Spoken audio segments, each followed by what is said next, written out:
Hello, Guardians. Welcome back to Tower Casuals, the Destiny podcast. I'm one of your hosts, Corey Derrigan. Alongside me, as always, is the Warmind reactivating, Harpy wrangling, sharp shooting, protocol petting, dungeon diving, fortress conquering, Iron Cabal, my favorite co-host on the Citadel, whose favorite SNES game is Contra 3. The one and only Josh Finney. I hate you so much. That's an inside joke. There was a prompt on Twitter the other day for Super Nintendo games where it was like, you can only choose two, and it was like A Link to the Past, Super Mario World, Super Metroid, Chrono Trigger, Donkey Kong Country, and fucking Contra 3. And Corey and I's reaction was just like, who the fuck is choosing Contra 3 out of these 6 games? Yeah. Like, by the way, the correct answer is A Link to the Past and Super Metroid. Yeah, I would probably agree with you. I do love Super Mario World though, and I do love Donkey Kong Country a lot. Yeah, see, I would argue that there's a lot of nostalgia for Donkey Kong Country, but I don't think it's as good as the other 4 games. I don't think so either. I think it's like a half step below the other 3 at least. Yeah, I can't speak to. I know Chrono Trigger is a masterpiece. I've never played it, so I can't speak to it. Yeah, I've never played Chrono Trigger either, but everybody loves it, so I'm just gonna go out on that limb and say it's probably good. Probably my all-time favorite, like, non-Bungie franchise. So, Link to the Past, baby. Only 4 months until this becomes the Tears of the Kingdom reactions podcast. That's yeah. Yep. Because all I'm doing for the last couple weeks of the first season of Lightfall is going to be like, fuck, shit, every time that my weapons break. So, if I seem more angry than normal, that's what I've been playing when we hit May. Yeah. I'm just, Corey, I'm going through a crisis here. I don't know how I'm going to have time to play all the games that I need to play. Yeah, I mean, I'm genuinely concerned. Like, Lightfall is launching in a relatively safe time. So, I'm fine with I'm going to get through the expansion. I'm going to get to enjoy the raid and everything. Right after the raid, like 4 days after, is when we're getting Jedi Survivor. That's like the first wrinkle in my plan here. Yeah. I mean, I've already planned out my next, like, 6 months. Really. I kid you not. We have a big calendar that we keep up in the living room. Well, not in the living room, like in the kitchen area. I have a whiteboard that I write on, and then I have a giant, like, one of those giant calendars, so that I know, like, the days that my girlfriend works, because her schedule always changes. So I got my shit on there. I got the shit that I do for my mom on there. I've got podcast dates on there. And then I have, like, days blocked off. And she's like, why do you have days blocked off? I'm like, listen, I got to block off days for Destiny. I got to block off days for contractor work. I got to block off all sorts of days. Like, I got to reserve the weekend that I think the raid is coming out. This here is the Zelda stretch. This is the Diablo days. The Final Fantasy frolics. I don't know. I'm running out of things, but like it is like legitimately coming down to that, and that's like just getting us through June. Yeah. Like, Microsoft comes out and tells us that we're getting an Xbox Developer Direct when you're listening to this 2 weeks from now, about roughly 2 weeks from now, like 12 days from now. And that's going to give us a bunch of dates. There's a Starfield one coming, so I'm really scared. Scared that Starfield's going to launch at a really inopportune time for me. It's probably it'll launch the same day as, like, Zelda or something. Oh my god. That is probably, other than like a major Destiny expansion releasing on the same day, that's like close to my biggest video game related nightmare in terms of like, how am I going to play things? I've already waxed poetic about this, like how I've like significantly scaled back the amount of like TV and movies that I watch. And I can't really cut back much more in that department, guys. Yeah. So, you know what game you won't be playing though, Josh? Skull and Bones. Oh my god, Skull and Bones. What a fucking joke. Ubisoft is canceling every single game under the sun, except for that, apparently. I did kind of chuckle at that, because I don't know if everybody really understands. They have 3 games planned for this year right now, and it's Skull and Bones, maybe, Assassin's Creed Mirage, and Avatar: Frontiers of Pandora, and they desperately need all 3 of those to hit. Skull and Bones, there's like no way that this is going to be good. There's like no possible way this is good at this point. The sad thing though is, like, to me, like, the premise sounds kind of interesting, like, because it's basically The Division but pirates. It seems like. I mean, well, so okay, you just described Ubisoft in a nutshell, though. Every game of theirs is like, what if Assassin's Creed, but in London with cell phones? What if Hmm. Assassin's Creed, but in Oh, Wyoming oh, with I redneck mean, racists? I get it, but also that Star Wars game they're making sounds really cool. I don't know if you saw the rumors about that, I where there's like I that. saw that, and I am taking that with the biggest goddamn grain of salt that you No, can you know what they're imagine. doing? They're using that technology they forced into Starlink and whatever Beyond Good and Evil 2 was supposed to be. Oh God, Beyond Good And and Evil that's 2. Can we discuss just for a second, like just not even discuss, just like appreciate for a second the fire sale that is going to happen probably within the next 12 to 18 months at Ubisoft? oh my Because gosh. Ubisoft is Jeff Grubb man, Jeff Grubb said they're it. I believe Bloomberg and struggling. Axios both confirmed it also, They're struggling. that Talk Ubisoft about is the perfect approaching time for somebody anybody to who buy could. them. Yeah, they've gone to like everybody imaginable that could possibly buy them, and they got laughed out of the room. Tencent is like a very strong maybe. Which I'm honestly, them surprised. getting bought, like that's Yves Gilmont's like greatest fear. That's like his boogeyman is Tencent. I Yeah. think he'd like burn the place to the ground first, personally, but like Microsoft and Sony and EA, like the three of them are just like vultures at the gate, waiting and like licking their chops Yeah. because Yeah. they want some like Ubisoft Montreal and the North Carolina studio, which respectfully make everything, and then Rainbow Six. Mhm. Like those are those are two of the prize studios. Yeah. And like, can we all just like agree to give the Rayman franchise and like the studio in France that makes Rabbids, just like give that to Nintendo? Yeah. Can we just give that to What them? if Give them the Starlink property also, because that's the best yeah. Star Fox game we've gotten since '64. Yeah, dude, Starlink was pretty good. The Star Fox stuff was pretty good in that game. I'm not gonna lie. I have my R Wing around here somewhere. It's not on my shelf anymore, but I have it around here. Yeah, I have one. I don't know where it's at. I think it's downstairs in a box somewhere with all the rest of my crap that I Like should display Microsoft but and don't. Sony are going to sit there and like rock paper scissors for who gets massive. Yeah. Honestly, like I think Microsoft is like fine with giving everything away if they come away with Rainbow Six. Basically, if they come away with the Tom Clancy rights, I think they're okay with giving everything else away. They'd be like, no, no, please, I insist. I insist. Jim Ryan, I insist. You may take these, but we really want Splinter Cell. Yeah. We have no plans to do anything else with the rest of these properties. We'll keep Siege going, but we really, really would like to make a proper Splinter Cell is an Xbox game as far as I'm concerned. Yeah. I think yeah. No, I agree. By the way, did you see them randomly tweet out a Sam Fisher headset the other day? I did, and it made me upset. I'm just like, okay, well, you already announced a remake that's already in development hell. You canceled the VR game when you made such a big deal out of it. Why are you doing this to people? You know? Watch, Sam Fisher's just going to be put into Assassin's Creed Valhalla. He's That's where already in he's already in Ghost Recon? everybody else goes to Assassin's Creed Valhalla these days. So why can't he? Yeah. Lord Shaxx being there makes no goddamn sense either. Dude, that's so funny. That's That so is funny. God. I'm never ever letting this go.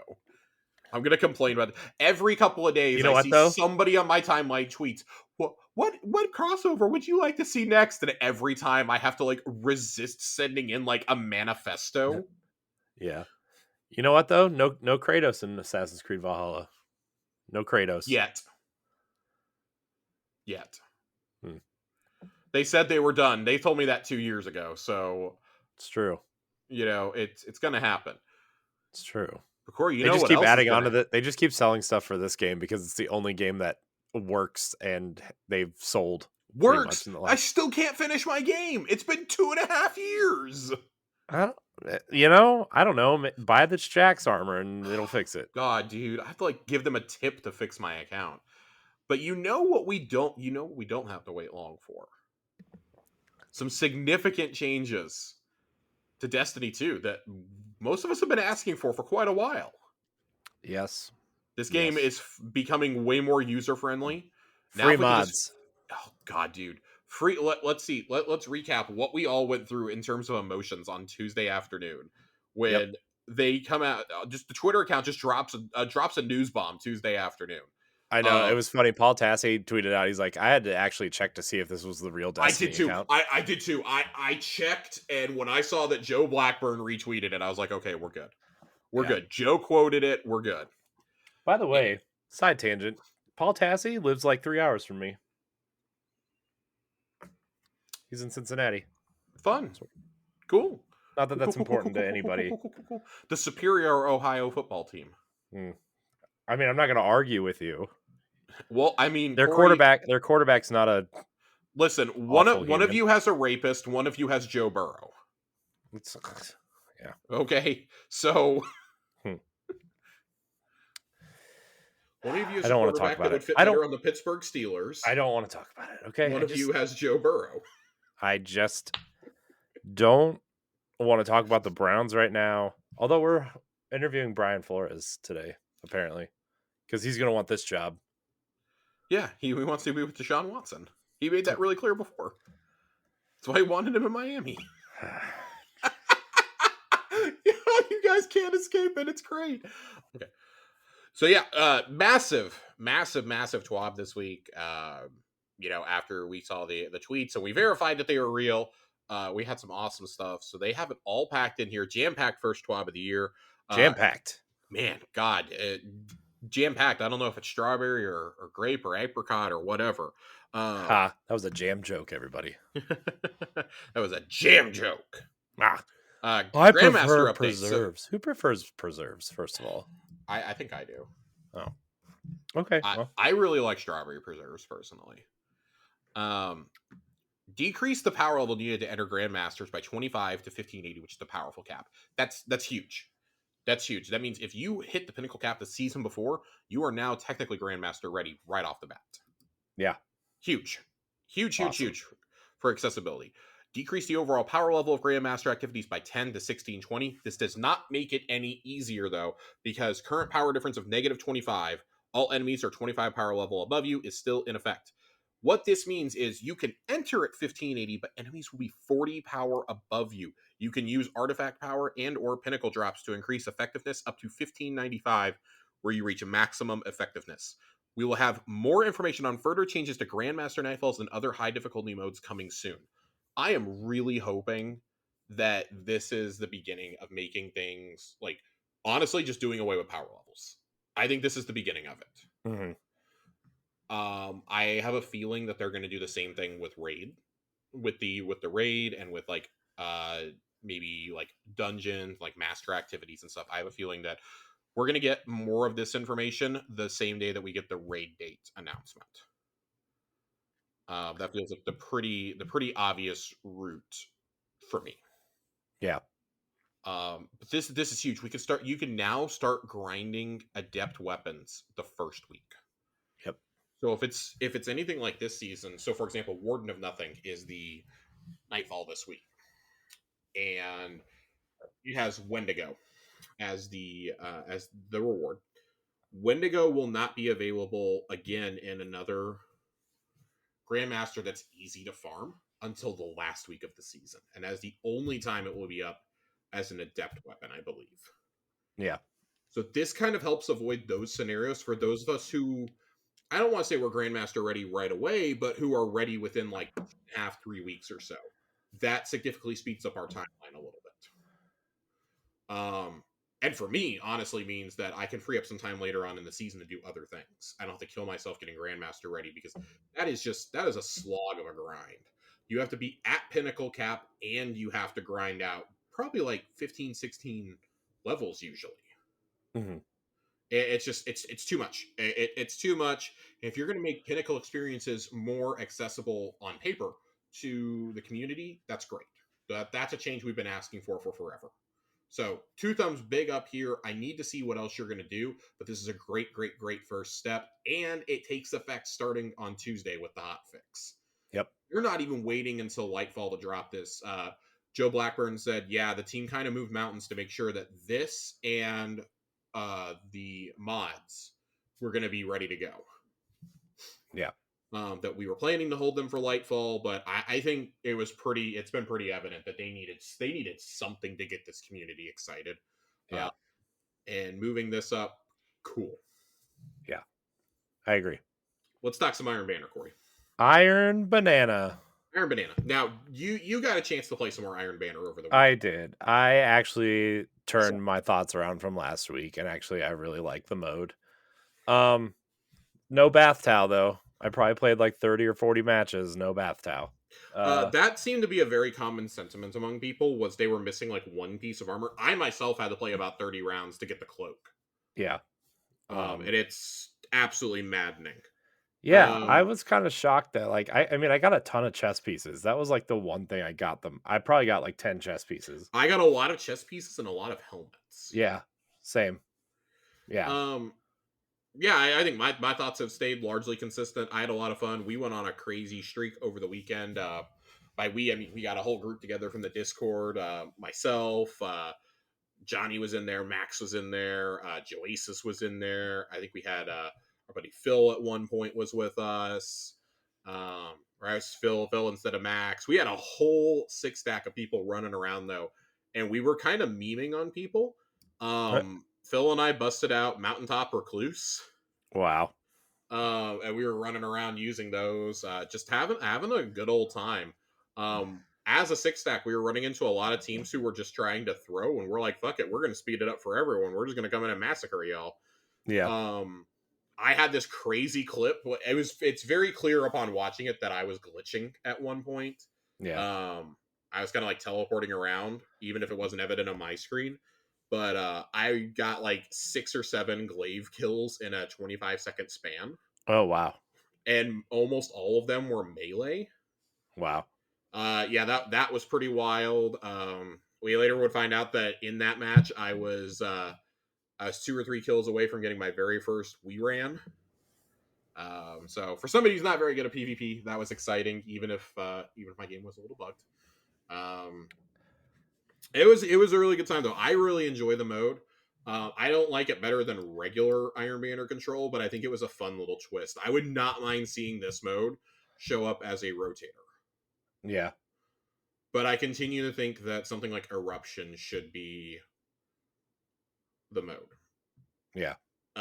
Eruption feels like unique and different and things like that.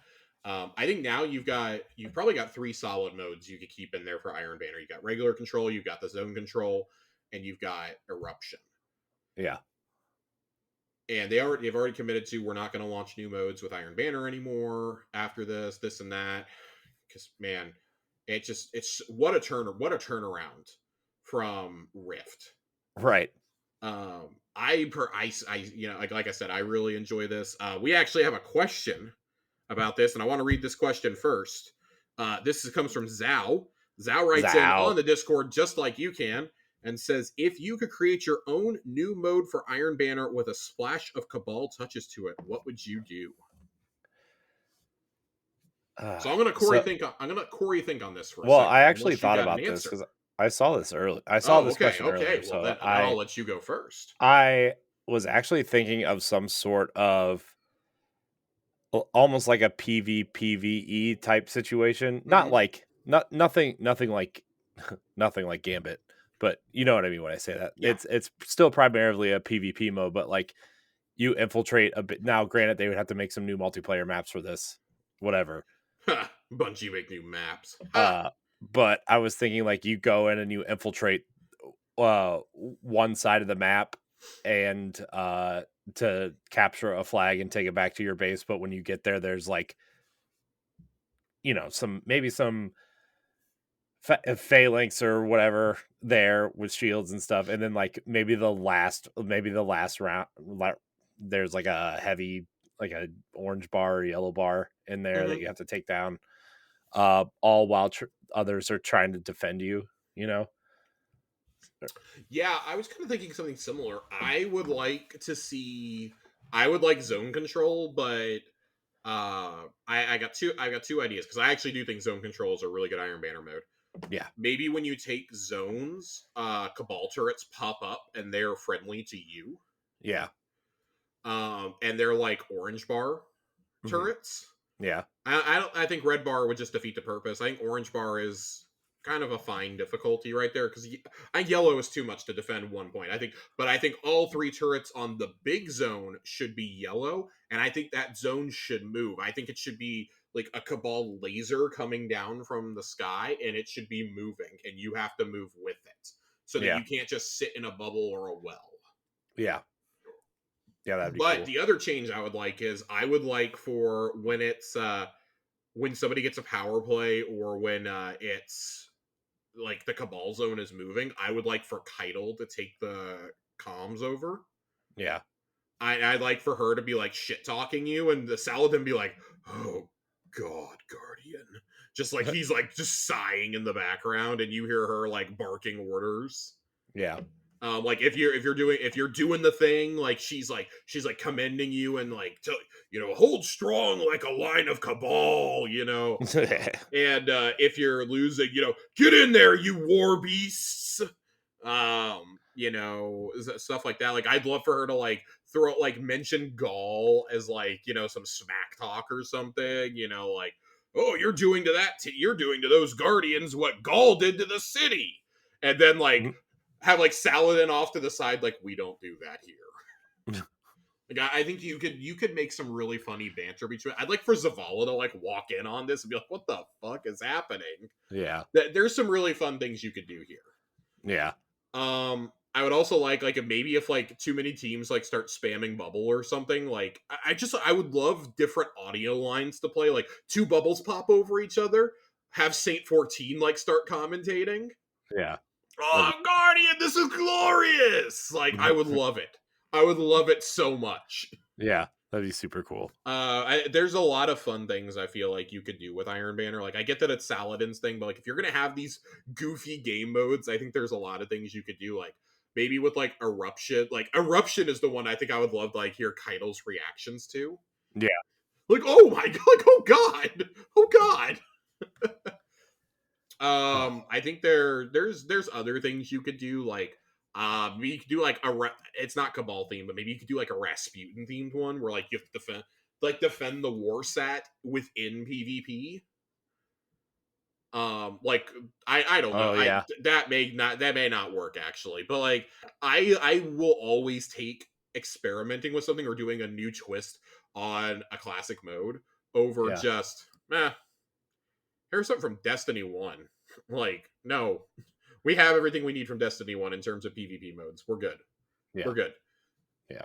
But give me momentum control Iron Banner next. Like, seriously. I do miss Supremacy. I really can't believe that momentum hasn't been made on an Iron Banner mode, because it's basically just SWAT. Yeah. That feels like the most obvious one to me. Yeah. I think that could be really fun too. I would like that. Like, what if they dropped in like scions on the field, like yellow bar scions? Oh gosh. Or orange bar ones, and like if you kill them, you get like 10 points on your team automatically. Yeah. That could be kind of cool. Or like you capture a zone and it spawns a scion that'll like fight with your team. Yeah. That'd be cool. I don't know. There's some cool things you could do, and I really hope they continue like experimenting with this. I would love to see like a scion drop in dressed out in like Iron Banner armor. Yeah, we need in Lightfall, we need Cabal armor for Iron Banner. Yeah, we need Iron Cabal. We need like, oh, that's gonna be a fucking cutscene. If it doesn't happen in Lightfall, it's absolutely happening in the final shape, where Lord Saladin comes in a Cabal ball with his Legion. The Iron Legion. You just like you like all hope is lost, and then all of a sudden you like hear the rise of Iron Team swelling, and a Cabal ball just lands behind the Guardian. The Guardian turns around, Saladin steps out, and then just like they're all landing. What if it's some kind of Rise of Iron theme remix with like a Cabal Legion theme? Mix it with Gaul's theme. Yeah, how cool would that be, though? Dude, that would be awesome. What if the Dominus Saladin. What are their names? I forget what the ones with the swords are called. But what if Oh, they like the all butchers, yeah, what if the butchers land and instead of swords, they're holding axes? Oh my gosh, that'd be so You cool. how loudly would you be Well, screaming? even that, like, even if like you didn't want to change the animation, just switched out the knives with, then they dual wielding the axes. Just give them like two mini axes. Yeah. Well, they'd be like the full size axes because Cabal are I would huge, need but I'll be honest, I would need Crow to show up with his big ass axe then. That that'd be Saladin cool left for too. him. Like, What because if there's still a tiny bit more to play out in that story. what if what if Josh, hear me out. I'm Hear me hearing you. out. I'm hearing you. What if Saladin, Crow, but Crow got a new iron, like a Iron Lord armor set that was like the Crow armor, but like Mhm. gold and green plated. And then Ephrodite was also there to lead Oh god, dude! If Aphrodite shows up, like, with like a she's got whole to show up. legion, She's got to show up. with like a whole legion of Cabal. That And would like this, be in like that'd be this glorious. gold, green, and white armor.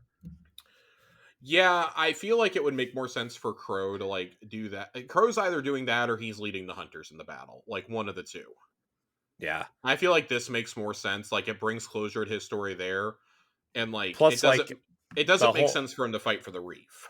yeah. Plus, like the whole turnaround of like them finally believing in Crow, even though they know what he Oh did. yeah, You know.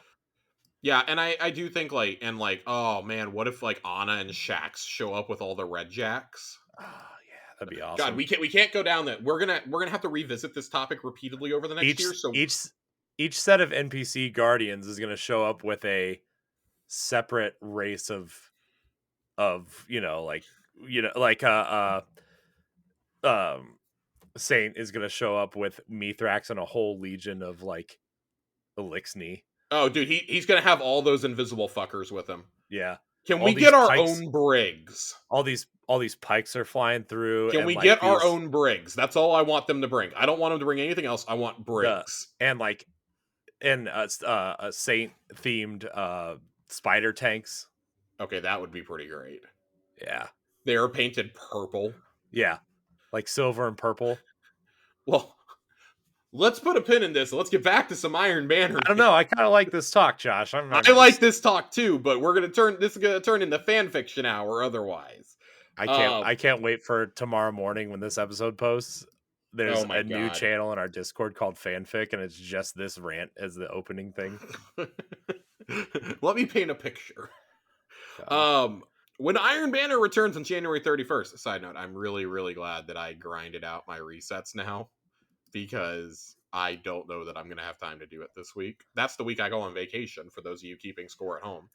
We're planning on increasing the amount of Iron Banner rank you can earn at the end of matches, doubling the multipliers you get from wearing Iron Banner gear, halving the multipliers you get for completing challenges, and significantly increasing the multiplier you get for wearing an Iron Banner emblem. We expect this to decrease the number of games needed to earn a rank reset by around 40% and make it more worthwhile to play earlier in the week. That is huge. 40%. 40. I know. That's like, yeah. I almost said that's almost half, but Yeah, I'm very, very happy about that. I think too much emphasis was being placed on the challenges, and especially when your challenge is use a void or a stasis subclass, it encourages like the most toxic abilities in the game. I would hope that this changes it up a little bit. Yeah. And then additionally, starting next season, Iron Banner is back to 3 times a season, guys. Yeah, finally. And an Iron Banner emblem will be made available on the rewards track during the first reset for those who don't already have one. Yeah. We'll have more information about the modes and dates to expect in Season 20 as we get closer to launch. All of this is basically like a big tease. Because we're going to get more information on everything as we get closer to Lightfall. So, like, view this as like a part 1 almost. Yeah. So, great. This is great. That's awesome. Because I know that the challenge system was confusing for a lot of people to figure out where the challenges were, even though like it's the same place that like weekly challenges always are in a director. I can understand how that got overlooked. I don't think it's poor UI design. I think that's a ridiculous complaint. I think it's just like you're not used to looking at. Like if you're not power leveling, you probably don't know where your challenges are, honestly. Yeah. Um, this is a really good change though. I like it. Putting Banner back to 3 times a season also reduces the stress and the amount of grinding needed to hit those resets. Like now, with this and the reputation changes, I'm way more likely to do 2 resets. Yeah. Because I'm somebody who always reset their Iron Banner rank. Yeah. Or who was always like leveling up tons of times in the track and this and that in the past. And the last couple Iron Banners, really since the changes to Rift, I had to do it during Rift for the seal, but I was so burned out on Iron Banner that last season I didn't touch it. I didn't do it for all of them. I don't even think I got the 1 reset last season, honestly. Now I'm back. I'm back with these changes. I'm ready to go. He's back, everybody. He's back. That's right. I played a lot of Iron Banner this past week because I was convinced I wasn't getting the chainmail shader otherwise. So I'm Valis happy for these Finn. changes, and I just kind of looked at it and I was like, that's fine. It's fine. It's fine. I get some other stuff I can cram in that week now before I go on vacation. But yeah, seriously, Iron Banner 3 times a season, like that never needed to change. I understand the philosophy and you wanted trials available sooner, and I think that's one of the things you're going to see a change to. Maybe is like do Iron Banner the second week of a season now.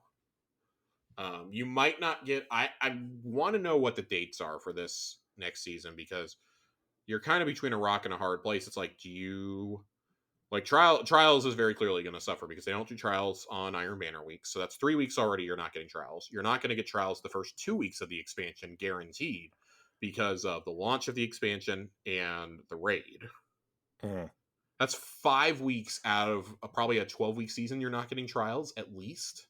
Right. So yeah, I would say like, that's probably by design, but maybe that's some of those like high end modes we were talking about earlier. All right.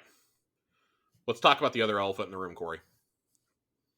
Let's do You it. get a mod, you get a mod, you get a mod.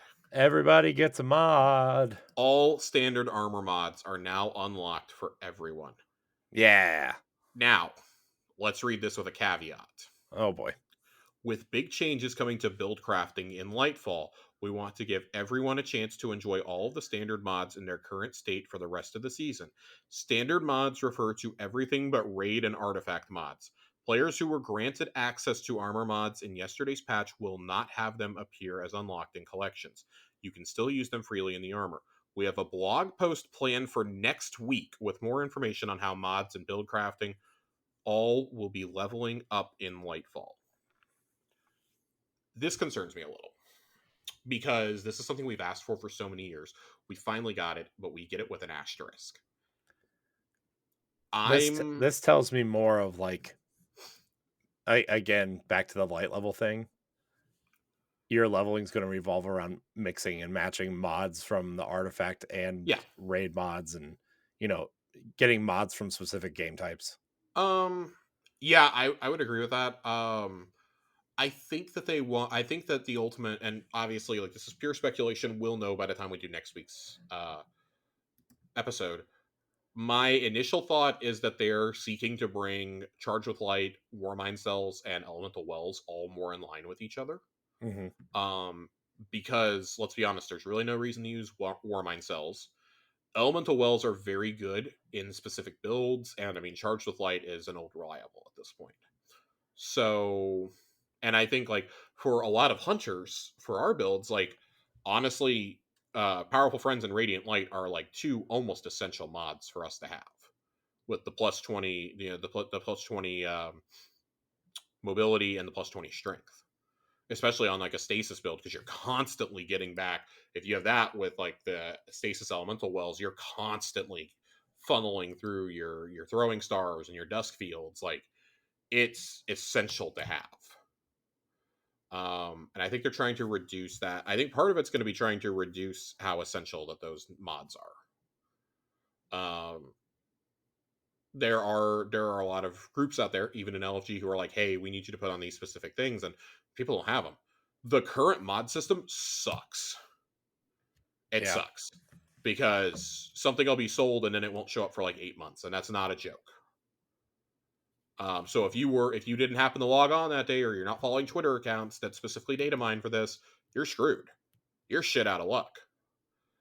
I'm happy that people like Destiny Insights can now retire from doing this, but I am kind of worried about the changes that build crafting is going to bring. Because it's either you're going to bring everything in line and you're going to go full RPG with it, or it's going to be another instance of we're going to nerf your power. And we're already unsure what the damage meta is going to be next season as it is, because it's sure as hell is not going to be linears. Linears have had almost an entire year in the sun now. It's most likely going to end up being rockets or heavy grenade launchers at this point. So I don't know what changes it's going to bring. I kind of want to put a pin in this, knowing that we're going to get a full blog next week that we can break down. We can break that down in addition to the TWAP. But that kind of seems like that's going to be the order that we go over these things in. Is we're probably going to get PvP info, Vidoc. Probably seems like the order we're going in. Yeah. So not a whole lot to say other than get out there, play with those mods, start experimenting with build crafting. If I had to guess, maybe even some of those combat style mods get retired. Yeah, I would think. I know some of the ghost mods are getting retired at the end of the season. Well, they did that last. It is worth noting they did that last year also. Yeah, I know. Prosperity mods and stuff. I'm just kind of throwing that out there as like a PSA. When we talk about ghost mods for a second though, I would really like to have mods that increase the amount of umbral energy you can get from a season as a ghost mod. I would never take them off. I would never ever take them off. Because I feel like that could be like doing. Go ahead.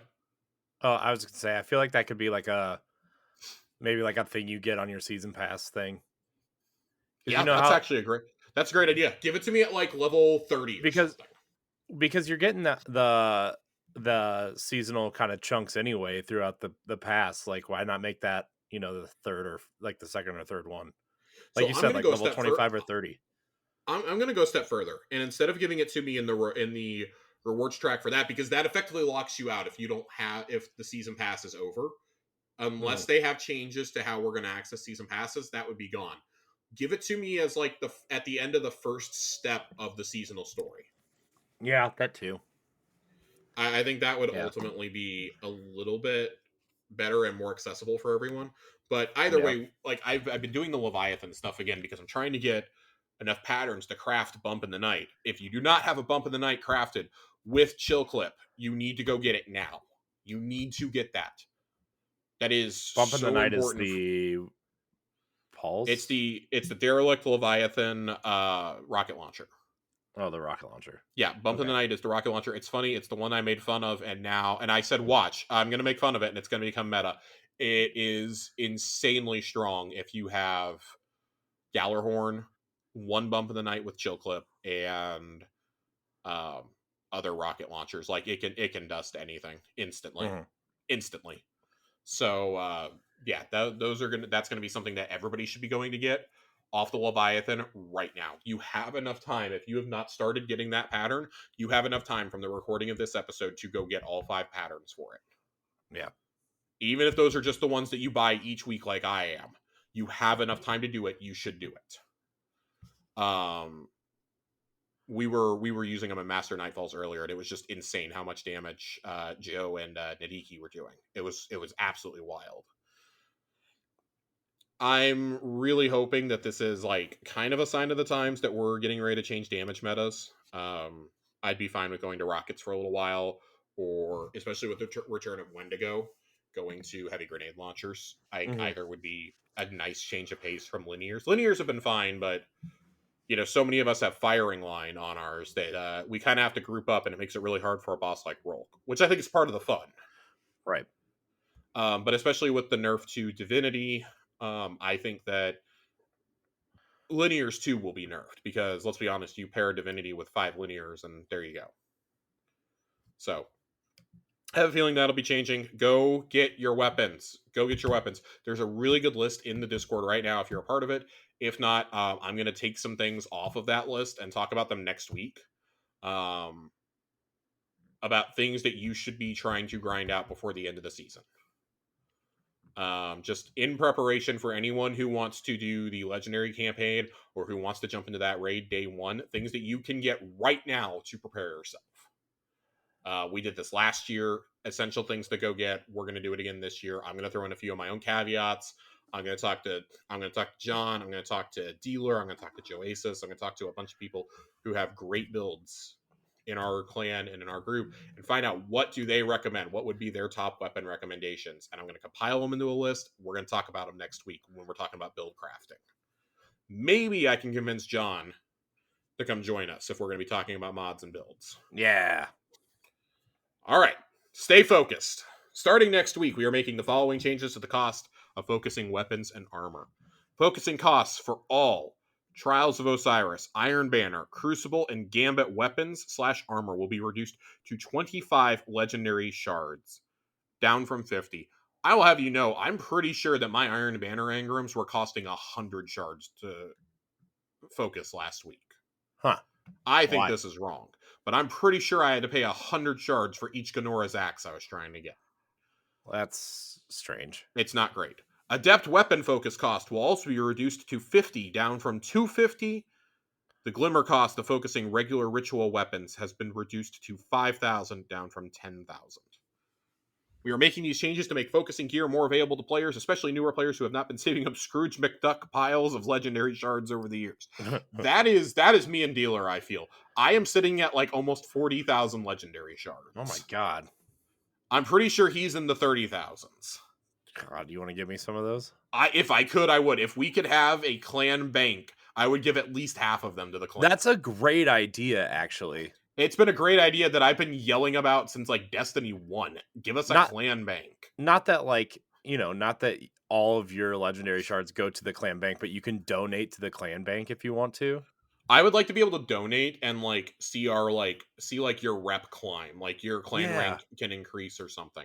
Yeah. Kind of like one of those like pay to win mobile games or something. Oh god. Don't give them that idea. No. Bungie, you didn't hear anything. I didn't say anything about pay to win. You heard nothing. We want to make sure players have opportunities to chase more spicy rolls without breaking the bank. You can try these out next week by visiting the vendors for Trials, Crucible, Gambit, and hitting up Lord Saladin when he returns January 31st. This is good. This is a change that, we've been yelling about for a couple of years now. Again, like these are all common sense changes. Yeah. Every one of these is things that we have been, as the community, yelling about. And Joe Blackburn did say this is kind of like the first wave of like them responding to player feedback.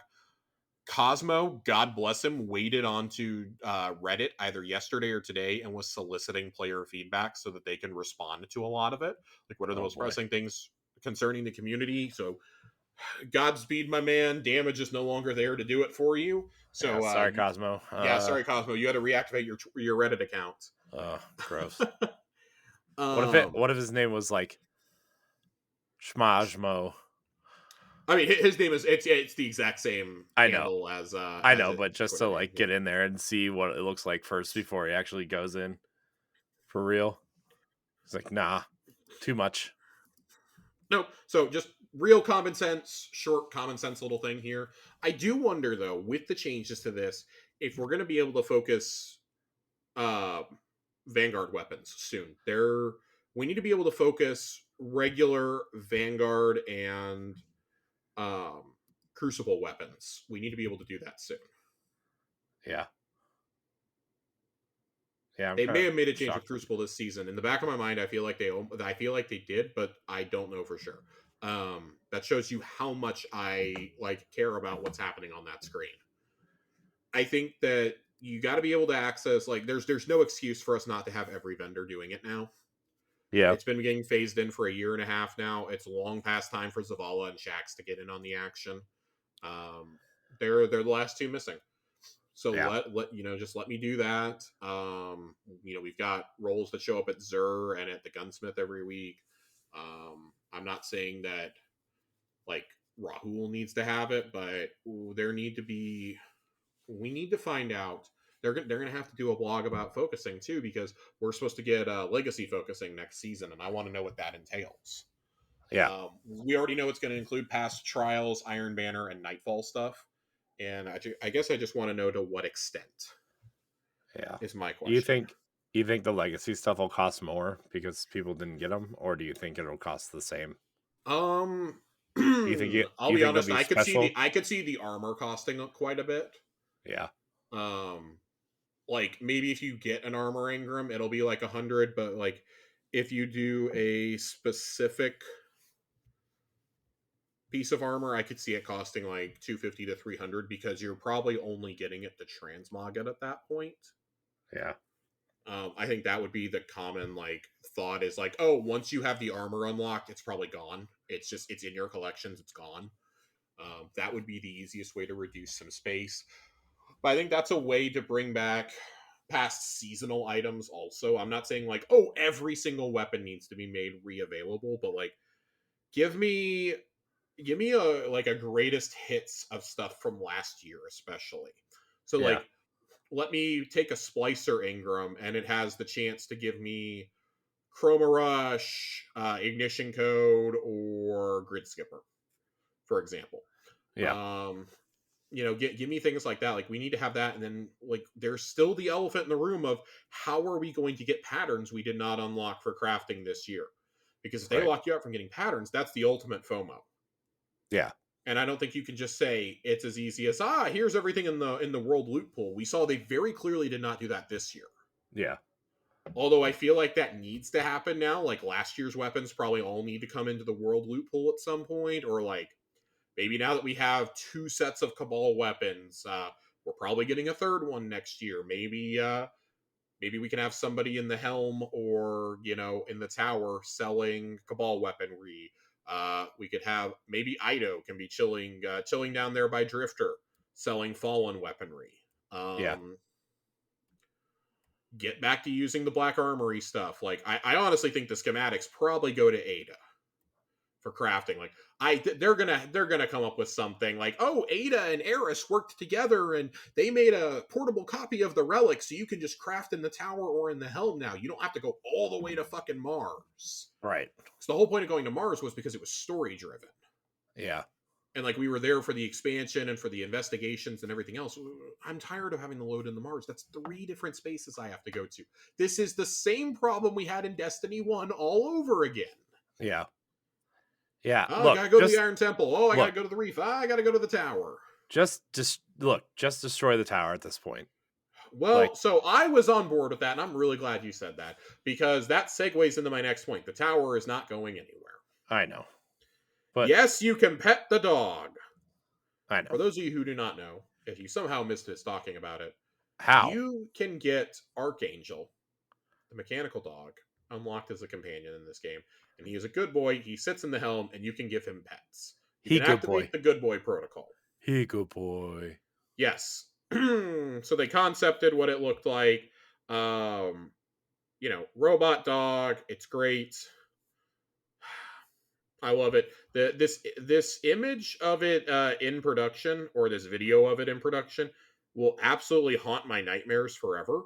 Yeah. Of the pink person crouched down. We know a lot of you really like Archie and are concerned about their future.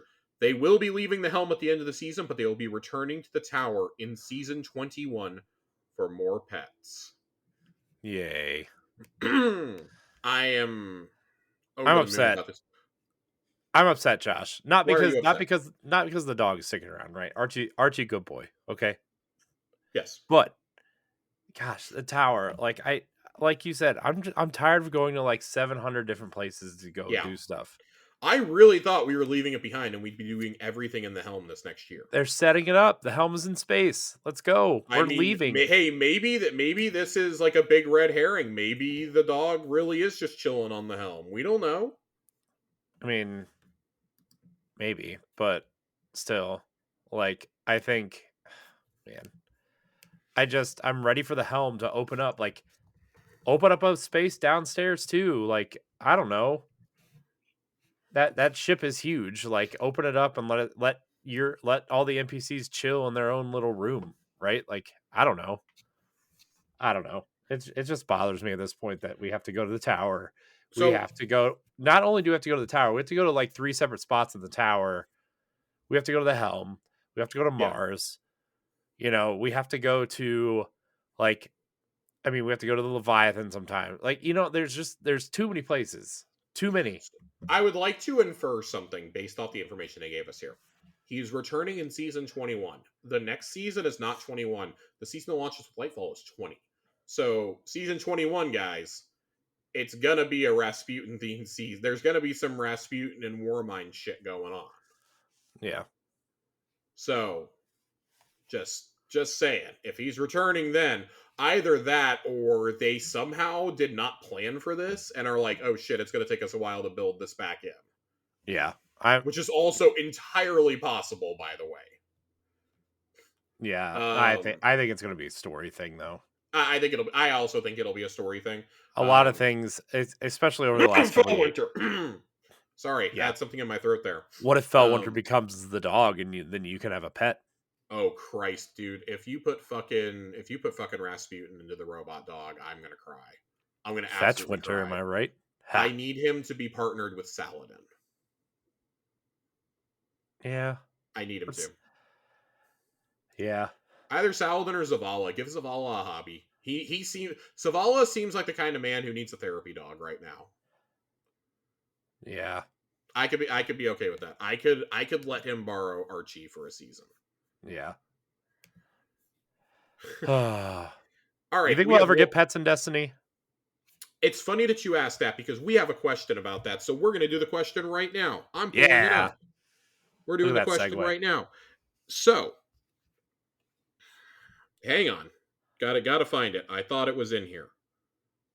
Okay, nobody actually asked this. I definitely thought we had a question about this, but it was a question about ghosts. We're going to answer this anyways, though.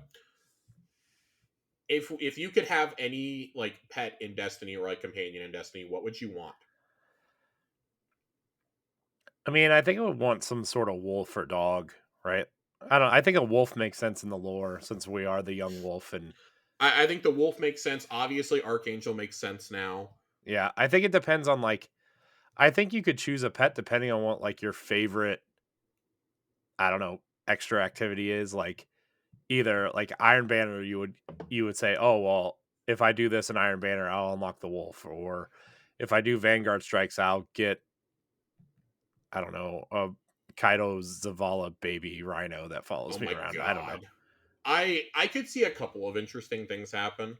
I could see like, oh, you do like a certain thing in like a season, like maybe a Scion can be summoned as a companion. I don't want these to affect my gameplay though, is the ultimate thing.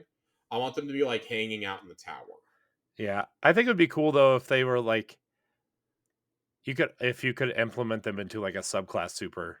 So let me hear that. That's like Destiny, like getting final smashes. No, I mean, yeah, but not necessarily though. Hear me out here. So we have Archangel. What if there could be a fallen servitor, a Cabal war beast, a wolf like you proposed, and Hawthorne's hawk, and a harpy.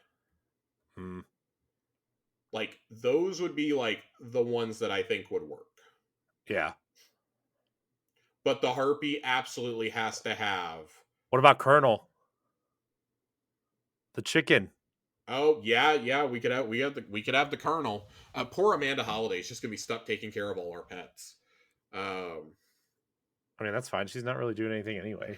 Yeah, she's kind of fixing that same sparrow for like 4 years. Doing fuck all. Yeah, and it's an ugly ass sparrow. At least be working on my sparrow. How cool would that be? Like you go down there and like she's working on your ship or your sparrow. That'd be awesome. That would make the world feel more lived in, but I just genuinely don't think that the code could handle that. Maybe in Destiny 3. Maybe in Destiny 3. Which, by the way, there's mounting evidence that Destiny 3 is going to happen. I know. I've been looking at it. Yeah. We're not going to get into it tonight just because like it's too long of a conspiracy rabbit hole. I have a question for you though, Josh. Hit me. Regarding the end of Destiny 2 as we know it with the final shape. Yes. So you know how we've been discussing, okay, well there's 8 seasons to wrap up the story. But then we kind of got into that conversation of, well, does the story end with the campaign of Final Shape or does it end with the final season of Final Shape? And so like I was thinking, what if they release the campaign in pieces? and each season gets a chunk of the campaign. So I Because would that's like after the campaign, you're like, oh, I beat the campaign, but there's still, you know, 10 months left in this expansion. You know, like unless like the final like 2 seasons set up what's next, right? I mean, that's also very possible, like they've been doing the last couple of years, but like, what do you do?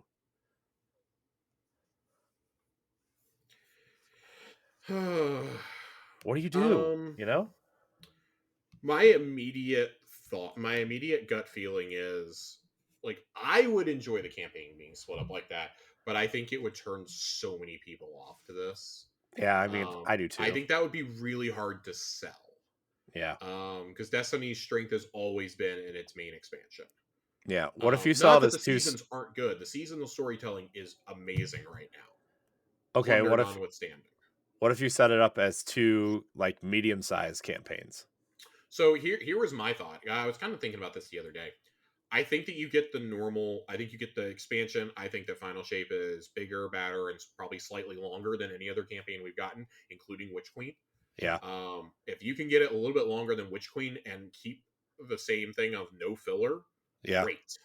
great. And you can wrap that up. I think that leaves you. I would like to see a return to. I can't believe I'm going to say this. Give me 2 medium-sized expansions. Give me only 2 seasons for the next year. Give me one at like the 4-month mark and one at the 9-month mark or something Yeah. to wrap up the storyline, but to buy them a little bit of extra time to launch Destiny 3 the next year. We know that they're working on something that's codenamed Goliath, Uh-huh. and on the roadmap, it looks like it's going to launch around the same time as the final shape. Yeah. I You cannot go an entire year without content in with this franchise. It will die. Yeah. It will die. You cannot have another Taken King or Rise of Iron style year. Right. You can't. That was fine back then. It's not fine now. Yeah. Not when there's so many other choices. I think what if you did 2 expansions that were bigger? They're smaller than normal expansions, but they're much bigger than like think 2 seasons in one. Yeah. Think like the size of 2 seasons in one in terms of the loot, the armor, the Yeah. activities. You would get a guaranteed raid and a dungeon for them. Yeah. And then that gives you the runway that maybe instead of giving you 12 months, maybe that buys you 16 months Yeah. to then launch whatever Destiny 3 is. Right. Um, I think that something like that is probably more likely. That would allow you 2 of those smaller expansions to kind of tie up some loose ends from this that you don't really want to address going forward. Like maybe that's like the final conclusion to the Warmind saga. Maybe that because if we really do leave this system like most of us are expecting us to, I think that would be a good way to wrap up some of the stuff that directly influences the soul system. Like you're cleansing it of the final threats. Maybe Right. that's when we investigate Asher's Vex Collective. Right. Maybe one of them is retaking the planets that were consumed by the darkness during the events leading up to Beyond Light. There's so much you could do there, and I mean, really, I need to like sit down and map my thoughts out because this is just such a broad, open question. Um, there's not any really Destiny 1 content to be brought forward, but I feel Prison of Elders, Josh. if you did a Destiny here's my thing. So we weren't going to go into I'm going to go into a little bit of this, some of the mounting evidence. The state of PvP is my number one indicator that there is absolutely something else being worked on in the Yeah. Destiny universe. I do not think it is. I think there is a spin-off standalone PvP game. I think Destiny 3 is Yes. where they split them. Yeah. That's where they finally split them and say, here you go. PvP is a standalone, like free-to-play game. That makes sense. And our premium adventure is all PvE. That But would make shit sense. you unlock in both can be used in both. Yeah. I feel like that would make sense. But you can have drastically different ability and weapon balancing in the other title versus PvE. Yeah. I think I think that that makes sense. if you developed a PvP game that had every map from both games and then you added new maps every single season, like new season starts across both games at the same time. Yeah. I think that would be the best. Imagine if you had a reward track for both games. Yeah. Like you really want to push the MMO envelope? Here you go. Yeah. Here you go. That's how you're going to do it. 2 separate games. I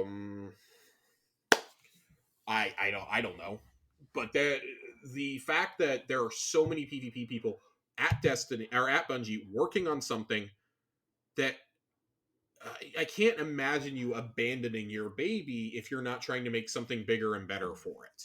Yeah. I have to think that the PvP team went to ground and is working on Destiny 3 right now. Or whatever it'll be called. Maybe it's not called Destiny 3. Maybe it's just Destiny. Just Destiny. Yeah. And that there has to be a new engine being made. Yeah. I mean, I feel like that seems That inevitable at feels this like point. something that's been happening behind the If scenes. if there's a new engine, then there definitely will be a Destiny 3 and the spin-off game. Because Yeah, I can't see Destiny 2 continuing on this engine it with can't. this in the It current literally state. can't. And I mean, we've had this discussion before. You've effectively backed yourself into the corner if you're Bungie, and I think Bungie may be forced to make this decision. They may have this decision made for them if they go the route of 2 smaller expansions. Yeah. Maybe the final shape is the absolute last thing ever released for Xbox One and PS4 Yeah. because it is noticeably holding the game back now.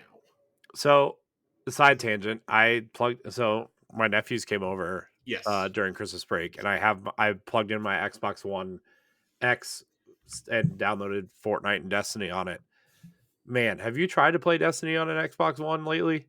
No, I sold both of mine the day my Series X came out and never looked Dude, back. my head hurt. It was so slow. And that was on an I've Xbox heard. One X. Yeah, well it's capped at 30 frames. Yeah. And that's a game that runs at 60 frames natively. It runs at 120 in Crucible. Yeah. Like it if you have the proper monitor or TV. I can't go back. I can't go back at all. Mm-mm. No. It's like me trying to play on a smaller screen again. I just can't do it. I got a gigantic 4K TV and I can't play on anything else. Yeah. I don't know what the solution is here. We've talked about it so many times over the years. Really, your jumping off point was Witch Queen, but supply constraints really made that impossible. Yeah. So you're between a rock and a hard place. Do you cut off at Lightfall and say, well, which I still think they should have done it. I don't know how this is going to run. I think this is going to be chugging on those old consoles if exploring Neomuna is as in depth as they're hinting that it is. Yeah. You're gonna be in danger of takeoff. Yeah. They got Destiny 1 running on an Xbox 360 though and a PlayStation 3. Right. That was a little bit different. I mean, that engine, that's the Halo Reach engine. It was made for those consoles. I know, but like a No, lot of the actually, concessions they made, like I oh don't know if yeah, you ever read into like the concessions of I like, did. Jason Schreier's book, Blood, Sweat, Pixels, is actually great for this. It's a great source. yeah, it's like, man, like the stuff they altered the way that armor reflects and Yep, like and they're effects on still the paying armor for and the those weapons. decisions now. By the way, Yeah. Yeah. I mean, that is that's affecting Destiny too. the Outbreak Prime and Outbreak Perfected should tell you everything you need to know of why that game can't run on the older consoles, right? Yeah, And we're getting to that point again. Sorry. we're reaching that point now, and this past week's Iron Banner was the most clear indicator that something's got to change. Yeah. I don't really want to wax poetic about this. I do want to, and I say this a lot. I want to revisit this topic after Lightfall because that's going to give us our best indication of, oh God, how is this going to be for the next 12 months? Yeah. So That's, we got one more thing here. We got one more thing here in the TWAB. This is relevant to Corey and I. Yeah. Because we've been complaining about this a lot. Bungie store update. So we've all heard about my Moments of Triumph shirt from last year at this point. Still haven't gotten it. I ordered it a year ago. There was a problem with it when it finally got printed, so it pushed out the ship date another 6 to 8 weeks. I'm at week 6 now of that 6 to 8 weeks. Yeah. It is now legitimately becoming a question why I received my Lightfall Collector's Edition and my Gallarhorn before last year's. Well, in fact, will I get this year's Moments of Triumph shirt before last year's Moments of Triumph shirt? Yes. That is actually in play at this point. Yeah. That's genuinely in play. Depending on product type, it can take up to 12 months to manufacture physical merchandise and varying transit times to distribution centers. With a live service game like Destiny, pre orders allow us to offer physical rewards without putting a limit on the number of players who can participate in purchasing a collectible reward. Great. I love Bungie rewards. I've talked about it. My biggest problem is the shipping costs and just the unreliability of the company handling the communication. It's awful. It's awful. We share a commitment that our community deserves an exceptional ordering experience, and we understand we have not always hit that bar. We acknowledge the need to make improvements in this area, including offering alternative approaches that will create a better ordering experience, improve speed to market without compromising quality or customer service. We'll be casting a wide net to engage with players for feedback, which will inform us of how to best address many of the issues being discussed. Great. First, fire the company handling your fulfillment. It's awful. They're awful. Yeah. Reduce your shipping costs by like 80%. Yeah. Let me order multiple pre-orders on the same ticket. I don't care if you charged me for them. If you charge me a higher shipping cost, hold them until they're all ready on the same order. I'm so tired of having to pay $10 shipping for each thing I want to order. It's actively turning me off from ordering things I would otherwise like to get. Andre and I were talking about this before Christmas. You know, he's a pin guy like I am. I have a whole board of my pins up out in the living room, like entryway area, and then I've got my Destiny ones up above my desk. He's like, I'd love to get one, but shipping to Canada, he was like, it's going to cost me like $60-$70 for one of those seals. And he's like, it's not worth it. Yeah. That is insane. That's absolutely insane. Like, I don't know. I hope that one of your solutions is partnering with international distribution partners. Like, we know the Bungie store, there's one for the EU and the UK now. But, like, Canada, it should not cost us that much to ship to North American partners. Australia, it's like $400 to get a collector's edition to Australia at this point, after taxes, shipping, import costs, etc. That is bonkers. We all saw the Gallarhorn debacle. Like, this is crazy. This is crazy. It cannot, you have a base far beyond, this is a very global game. You have a base beyond North America. So I'm glad they're finally acknowledging this, because I feel like we're hitting like maximum annoyance here. Like, I'm to the point where even I don't want to order certain things now that I would otherwise get. Yeah. Just because I don't know when I'm going to get them. It's going to take like almost a year, and I'm going to be like, oh yeah, I remember this. Yeah. Yeah. I mean, that's why I don't order anything from the Bungie store. I wait till it hits Amazon. Well, I mean, and unfortunately that's not an option with the rewards. No, I know that, but I'm just saying, like, but if it's like a book or something, it's getting ordered from Amazon. A statue, I'm not ordering it from the Bungie store. Yeah. If I can avoid it, I don't order from there, and it's why, like, if I do see something I want, I'm like, well, I'm going to take the chance and hope that it's still in stock when something else I want is released. You know, or hey, let me add the things that I already bought. Let me add them to my order, even if it's just for pre-order. Again, just hold all my shit until it's ready. Or, you know, do like every other company and send the stuff that's available now. It's so weird. They used to let us do that, and then everything changed when they went to everything changed when the Fire Nation attacked. Everything changed when they changed distribution partners like 2 years ago. It just got awful. Yeah. So hopefully that changes. But Corey, you know what we got to do. What time we is have it, listener Josh? questions. We have listener mail. Listener questions. We have reader mail. If you want your question answered, join the Discord. Join the Tower Casuals Discord. Look for our link. It's in the show notes. It's in the on Twitter. It's you can find it. In the words of our beloved friend Colonel Panic, check those show notes. Yeah, check those show notes. Check the show notes. Yeah. Also, like, our social media stuff will be spinning up again next week. I've just been like really busy the last couple. Yeah, Corey's been very busy. I've been very busy with personal things. Yeah, and I've been busy like redoing a lot of stuff for my other shows, and it's just been kind of like other shows. Work is spinning back up. It's chaotic. Trust me, this vacation cannot come soon enough for me. Work shows, other shows, Tower Casuals. There's a lot of podcasting in my life, Josh. I don't know if you know this. I do. There's a lot of podcasting in your life, and there's a lot of gray hair in mine. Yeah, this is the 4th podcast I've recorded today, Josh. I hope you know. Jesus Christ. Well, I'm glad you still have the energy for Tower Casuals. Well, I don't talk on the other ones. I just record them. My work ones. I'm not important enough to record my work ones. Our first question comes to us tonight from Spinny, who recently joined the Discord. Thank you, Spinny. What kind Spinny. of abilities or aspect keywords would you like to see in Strand? Example, I would love to see weapon perk tie-ins such as Incandescent for Solar and Volt Shot for Arc. I've spent a lot of time thinking about this today. So bear with me here. So Strand is like, we're kind of like weaving things. We got some of the names updated this week. Yeah. I would love to see one called for warlocks called Marionette, where Ooh. like maybe you like shoot some strands out like Spider-Man style, and you can like control red or even orange bars to turn against their allies. That would be awesome. That's a cool idea. I would really like that. I think like that could do it, or like maybe if you dodge, if you're a hunter and you like dodge near an enemy, like when you dodge, you like whip out two like whips and like when you do your dodge and like it brings them uh over as allies for 15 seconds or something as a distraction. Or like you give the hunters like maybe there's like a little strand of dart you could fire. But marionette is mine. That's a verb I would like to see.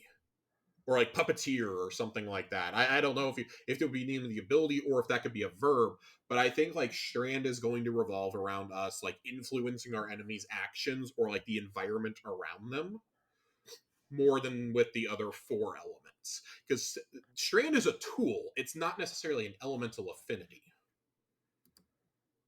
So it makes sense. Like that's like some futuristic technology I could see Neomuna developing. Yeah.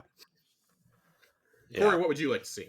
I would actually like to see a lasso ability Okay. with Strand. Like there's an enemy that's really far away and it almost works like a and because we already know that it can act as a grappling hook, so why can't we like pull enemies towards us and like blow them Agreed. away with a shotgun or a sword or something? Agreed. I think that'd be super cool. And also like it works really cool in other games. Like uh, Outriders had one that was pretty cool. Doom has one. It's pretty cool, right? Like I mean, that stuff's cool in games when it works right. Halo Infinite, that was a really cool new feature. Yeah, I think there's a lot of possibilities here. Yeah, that's what I want as a Okay, Titan. got you. Oh man, so like on like the marionette side of things, what if you like throw up a barricade and like if enemies get too close, they get like warped under your control or something? That'd be cool too. I don't know how you would do that. I don't know how any of that would work in PvP, by the way. But for PvE, I think that's a great fantasy. And Destiny's all about nailing the fantasies, right? Yeah. Well, I mean, it could almost have like a timer, and you would have to smash B to like get out of it, right? The way that you get frozen with stasis, it could almost be the same type of mechanic almost. Maybe the Um, timer's a little less than the stasis one because yeah, you are kind of taking control of another character, right? But I I think could that'd be see that. cool. I think that would be really cool. Like, oh man, what if you were like a warlock and you could like you could take over an NPC's mind for like 15 seconds Yeah, to that'd like be solve cool. a puzzle or something. Yeah, that'd be cool too. That'd be really cool. Tiger Jesus writes in, do you think Dares of Eternity will get new bosses and encounters in the Year of Lightfall and or the final shape? I don't think personally I No. don't think so. I think that's over. No, but I'm going to say if you're going to continue to have the 30th anniversary pack for sale, we've talked about this about updating core playlists. I think it's really hard to like update strikes and whatnot, strikes and crucible without like, oh, we're throwing a couple new strikes in, or oh, we're going to put the battlegrounds and like some new maps in. With dares, I don't think new maps is going to be in the cards just because that would be too much to program, but I wouldn't be shocked if maybe we got like the Shadow Legion from Lightfall showing up in it eventually, like maybe a Tormentor as a boss. I think the end bosses would probably still stay the same, but I think you could add like maybe another group. Maybe the Scorn could get added in. Yeah. I don't know how hard that would be. Like armchair developing, I don't know how hard that would be. But if you're going to keep it up for sale, I think you should update it and maintain it a little bit, especially if that's going to be the source of getting some of these red. I have a very bad feeling that's how we're going to be getting the red bars for Yeah. crafting for these older weapons going forward. Is going to be through dares. Yeah. You need to update it because listen, I still have PTSD from the non-enhanced grind that I went through with Zur. Mhm. That is the worst grind in the entire game. I don't care what anybody else says. That is the absolute worst grind Bungie has ever made, was the Dares of Eternity grind. Yeah, that was They took a rough. fun activity and made me just literally want to like throw my Xbox out the window. Yeah. It's terrible. It's even worse now. Well, I guess it's a little bit better technically, but yeah, it's terrible. If you were doing it solo, it was terrible. Yeah. Zhao writes in, so Zhao has another question. He asked us the Iron Banner question. He goes, a non-Destiny question. Oh Non-Destiny boy. question. Now that the holidays are over, what was your favorite thing or things you got as a present? Well, I didn't really get that much, to be honest. I really didn't. We didn't. So we really didn't do gifts. Mm-hmm. Me and my wife. We did like gag gifts. Me and my wife. I got a Deadpool controller holder, and I got her some. I actually got her a nice gift because I'm nice. I got her some ear. Jesus. No, I'm just kidding. I got her some wireless earbuds.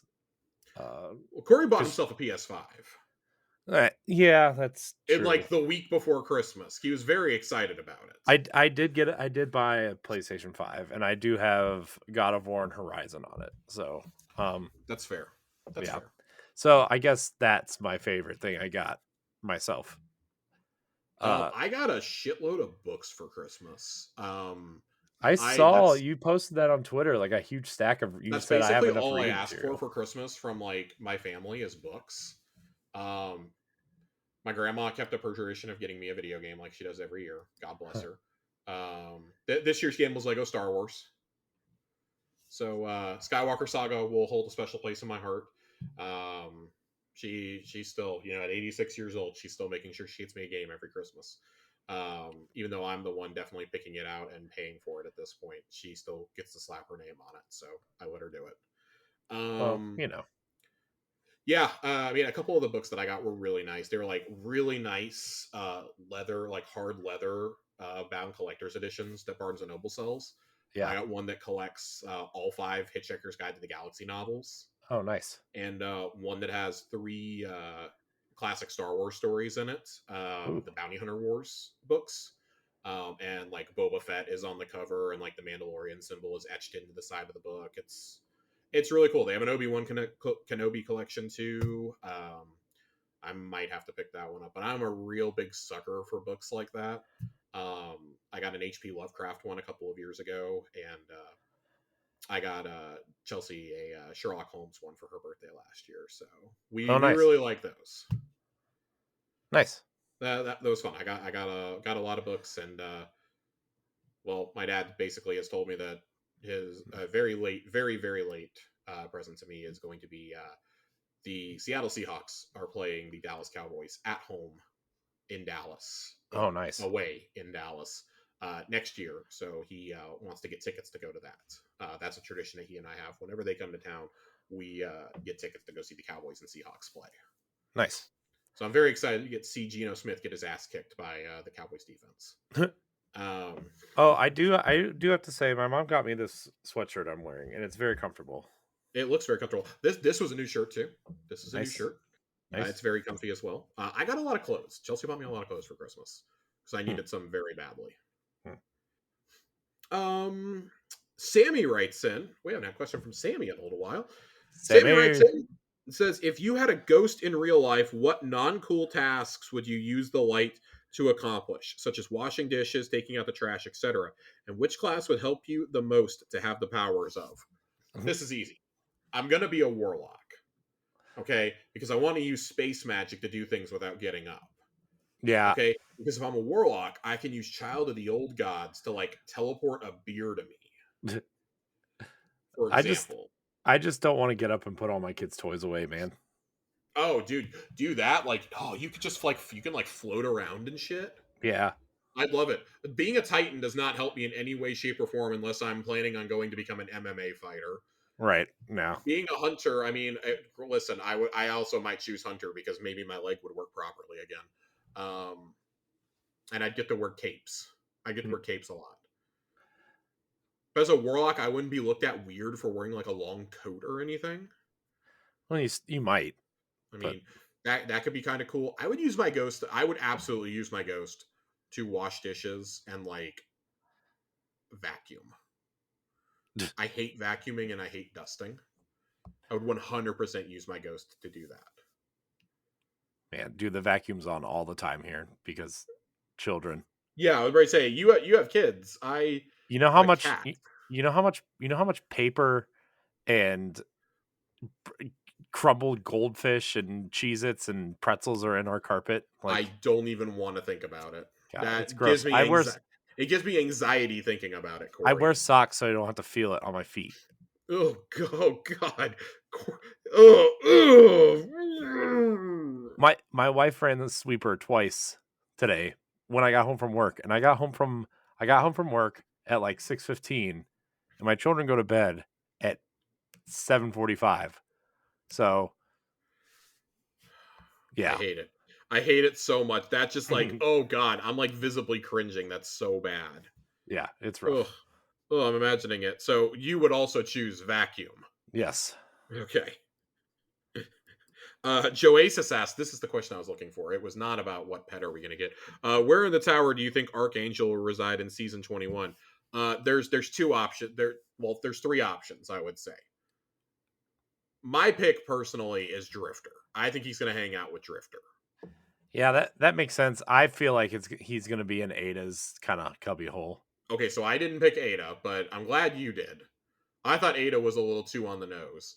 I think Zavala's office is another one. Yeah. He can lay there. He can look out the window See, at probably the burning city. I originally thought about Zavala's office, but like it's too out of the way, and they know people are going to want to go pet the dog. You No, know. oh, I think that's the perfect reason to do it. I think that's hilarious. Let me back into the Vanguard vault and get another exotic out of there. Yeah, that's fair. What if there's My other choice was hanging out with Amanda Holiday since she already has the Colonel. yeah. And what if he was just like You don't walking back and forth between her and Saint? maybe. What if he just what if Archangel's just randomly walking around the tower and like I would love that. I would love that. I don't know how you do that with spaghetti code, but I would like that. also, I had a very terrible idea just now. What if little Archie sacrifices himself and he becomes a weapon at some point? Interesting. I'd be really sad, but I'd be also okay I with would it. never take the weapon off in honor of the dog. I would not either. What kind of weapon would Uh, he be though? final question comes to us from A1 Johnny. No This god. one's for young Joshua. Once we both get Hierarchy of Needs, which is the exotic bow from the new dungeon, can we use each other's holes? Oh god. John, I hate you. No. No They're cowboy off hat limits. yet. It's off limits. Use your own holes. It's off limits. No cowboy hat, no bow yet. That's all I'm No saying. bow over here. It's the last thing I need to drop from there. I have good rolls on just about everything else. I want a better roll on long arm, but I have good rolls on everything else. I want the cowboy hat. That's all I need. Corey, you know what we haven't been able to do in a little while, thanks Get a to cowboy the hat? API. No, not cowboy hat. We've not been able to do lore corner for a hot minute. I know. I miss Lore Corner. I So think this is the first Lore Corner of the season. This is in fact the first one of the season. We took some time off at the end of last year. Also because the API wasn't working. Yeah. So finally it's re-enabled. And this is a season that it's not necessarily light on lore, it's light on like easier to read out loud lore. The way that the seasonal lore is written in the lore book is actually a little hard to read out loud. Yeah. It's one of those you kind of have to like decipher and stuff.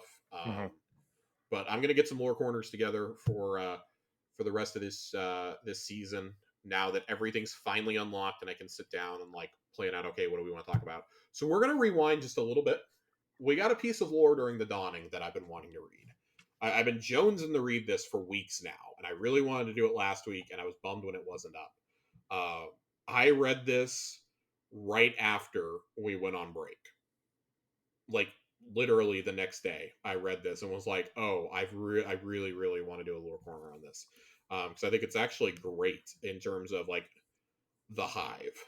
So this is from the Dawn Chimes shell, which was the exotic ghost you could get during the dawning this year. Finch transmats the cookie so that it sits balanced atop the little pile of stones he's arranged for it. Then he floats down and nudges it 3 millimeters to the left. See, Ken? This is exactly the sort of thing you've been missing out on. Nearby, the sprawled corpse of Finch's hive guardian affects an air of indifference. Finch turns around to look at him. Just think, you might have gotten a cookie from the guardian too, but it's all unilateral and extreme violence with you. Oh, and happy dawning, by the way. You don't have to say it back. Finch doesn't actually eat the cookie, but takes a piece of it and disperses its component molecules into the air, which is really more or less the same thing. See, that's your problem. You're afraid to reach out, to connect. That takes some real vulnerability, and you know what? I just don't think you have it in you right now. Ken maintains his stony silence. Finch shakes his shell to and fro in disapproval. Real shame, because this, the symbolic exchange of material goods, friendship, I guess you could call it, Finch looks down at the cookie arrangement. For a moment, he forgets about Ken entirely. It feels pretty nice. Can we appreciate the fact that his hive guardian's name it's not something weird like Savathun or Zivu Arath or Oryx or Zol or even Nacris. It's fucking Ken. That's so funny. Does this mean that there's a hive guardian named Barbie out there? Maybe. I really hope we fight Barbie now. That would Maybe. be hilarious. For me, this is a little bit more evidence in the chamber that Finch will get his own real guardian by the end of the story. Yeah, I think he has to, right? Like, I think he has to. I genuinely hope at this point it's Eris. I think that would be just genuinely beautiful. You know, she lost her ghost and all her friends and everything, and plus with how connected she is with the hive anyway. right. I think that would actually be like really beautiful. Yeah. If that happened. Finch would finally get the guardian he deserves. Yeah. And I think it would be a way to keep Finch in the story past final shape as well. Because Yeah. if we leave the system, Eris is going with us. Oh yeah, Straight. Eris and Drifter I think are both going. Oh, I mean, dude, they're So, they're gonna have a tantric sex barge in the fleet. oh So god. So who's going and who's not going? I mean, I feel like it's pretty easy to say that um Saint, Osiris, Drifter, and Eris are probably the ones that go from the tower. Yeah. I think Zavala stays behind. Obviously, I would put Crow in it too. I think Crow would go.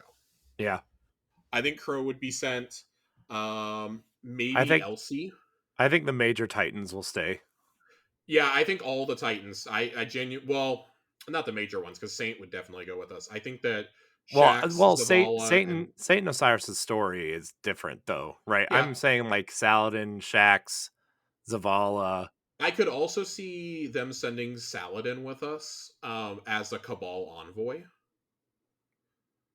Yeah. Um, because I mean, Torabottle is destroyed, right? And I've become more and more convinced that we are going to gift Mars to the Cabal. Yeah. That either Mars or even Venus will be gifted to the Cabal at the end. Yeah. I think it'd Um, be Mars. I think that makes the most sense because that's the yeah, most time we spent with them there. I could see them gifting that to the Cabal. The Elixni, I think, just live on Earth with us afterwards. But I think that I think Mithrax allows them to stay if they want to, and I think that Ido stays behind in the city, but that Yeah. Mithrax, assuming he makes it through, I Yeah. like also partially as a symbol of his friendship with Saint Yeah. and his role in Osiris's resurrection, that he goes with us Mhm. and brings that the majority of the fleet is an Elixni fleet with some Cabal ships, Yeah. and that the first major place that we go is Reese. Yeah. To help rebuild and rebuild. I mean, if that was like the new tower, I would not be upset. Yeah. Yeah. Beyond that, I don't think really anybody else goes. I think maybe Mara sends like, well, I think if Crow comes, I think he would also be an envoy for her. Not only is he there to represent like the Vanguard, but I could see him being the Vanguard and the Awoken's envoy. Yeah. There's an awful lot you can do there, and like, of course, that's a way to keep Finch. Maybe we upload failsafe to the computer and the helm, something like that. Yeah. Let us take some of these like beloved characters with us who haven't gotten arcs like lately. I'm almost completely convinced that we're going to uncover the mystery of the Vex in the next numbered entry. Yeah. I mean, that So would make sense, right? That's really the only thing we haven't tackled. Right. yeah, it was like too much too fast, and now we're so involved in the other storylines. There's really not room to wrap that up sufficiently, in my opinion. Right. We've kind of resolved the Elixir stuff with Mithrax and I mean even Aramis at this point. Like there's just two factions right now that Mm-hmm. so the Cabal stuff we're obviously with Keitel. Yeah, I mean I think the Vex is the next major kind of thing that you tackle. I think you have to at this point. Unless you're Have to. planning on like exploring where the new tormentors come from or that kind of thing, right? Yeah, But I still think the Vex is the first thing you have to at least address. I would It's been agree. so long. I would agree. We have one more piece of lore tonight. Lore Corner Part 2. Lore corner part two. I was wondering if I was gonna read all three of these or not. And I actually don't know if this ship is in the game yet. I'm pretty sure it is, but kind of don't want to chance it just in case. It's fair.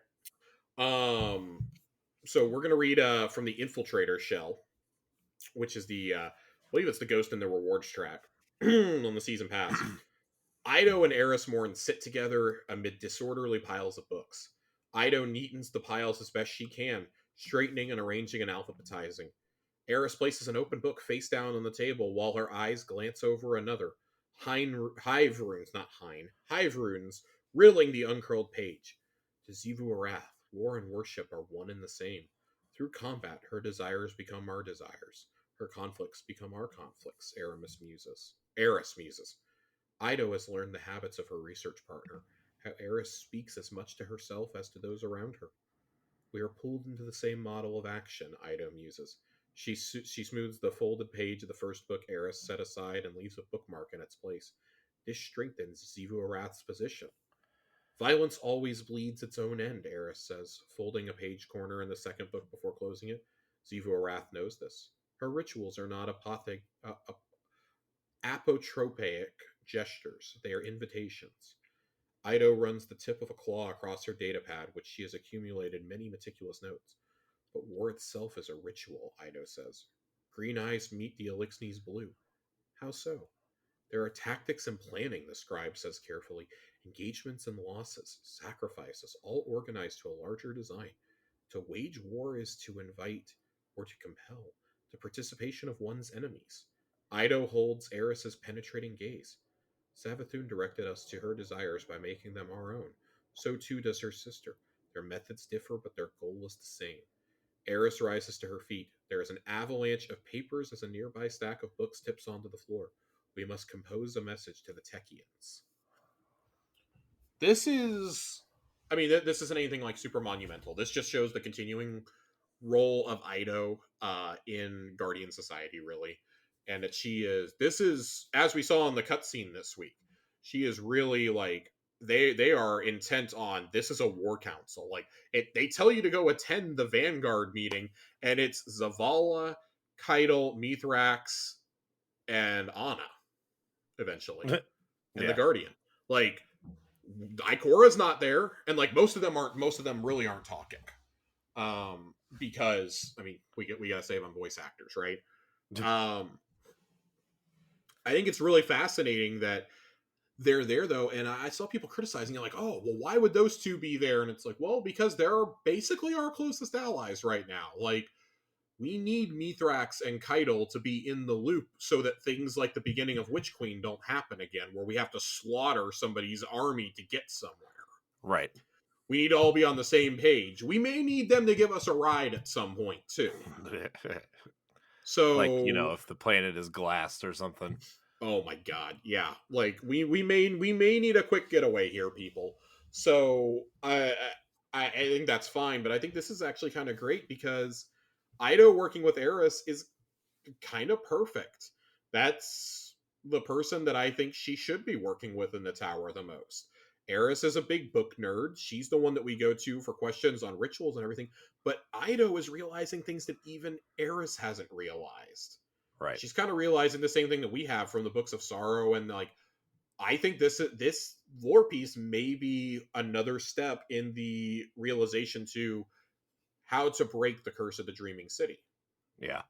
That's got to be something we deal with in the next year. I can't imagine that waiting until after the final shape.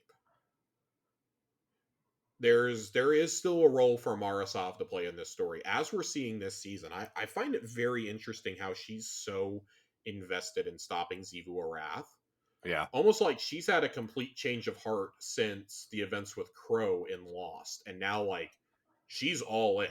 She's all in on stopping everything that's happening. Yeah. I wonder if this is why the ritual with Savathun happened, was to draw out Xivu Arath. Um, I mean, I think there's some sort of like do you think there's a conflict there that we don't really know a lot about yet? so I mean it's like it's factually incorrect, I think, because Xivu Arath was already drawn out. Osiris was tracking Xivu Arath when Savathun ambushed him. Xivu Arath was already operating within the system. He had tracked her to the moon, and that's when he got taken down. He fought the Knight Right. of Xivu Arath that You're we right. later kill in the Ascendant Plane, Right. but Savathun used that opportunity after he'd expended his light to possess him. Right. She was also there. Xivu Arath had also tracked her. And we see like the Wrathborn legions, they attack the Dreaming City and because they're part of the curse, and Dulankaru and all that. Right. And then there's the assault on when we're conducting the ritual, to break Savathun out of the prison. Mara's really trying to and succeeds in killing her. Right.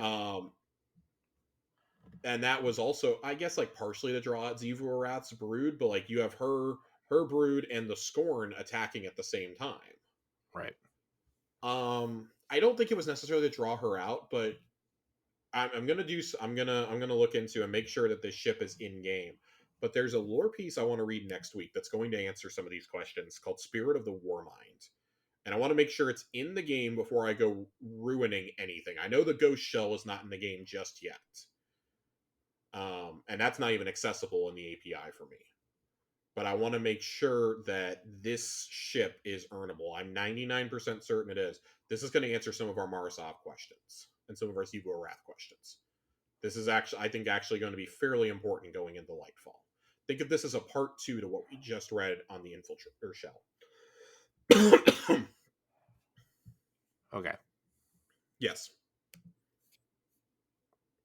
No, I'm just saying, okay, we'll wait till next week to talk about it. Yeah. But I think that's going to do it for Lore Corner this week, Corey. It is. And you know what, Josh? That means it it's the end of the show. The end of the show. Man, what a good show. We had a lot to cram in here. We did, but we did it, Josh. We did do it. Had a couple good side tangents. Got through all the information. I recorded with my right microphone this week. Yeah, a lot of great questions. I recorded my right microphone this week, so sorry for everybody who had to listen to that last week. Anyways, thank you guys so much for watching and or listening. Follow us on Twitter and Instagram at Tower Casuals. Join the Discord. If you want to play with us, if you want to talk Destiny with us, if you want to ask questions, join the Discord. Josh, thank you for your time tonight, as always. Where can we find you? Twitter at Josh_Finn. And you can find me at I am Corey HD. I already did all that. Tower Casuals at Tower Casuals. I want to thank everybody for watching and or listening. And until next time, we love you. Goodbye.